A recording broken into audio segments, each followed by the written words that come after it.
I'm Dino Ungaro, a senior in carpentry at Henry Abbott Tech. That's Joel.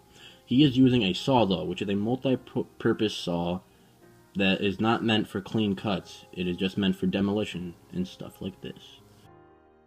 That's Paul. He's using a chop saw that makes angled cuts, straight cuts, and beveled cuts, as seen here. Erickson is using a radial arm saw that makes only straight cuts. There's Jonathan and Paul. They are using a table saw. It is used to cut wood against the grain. Thank you, and have a great day.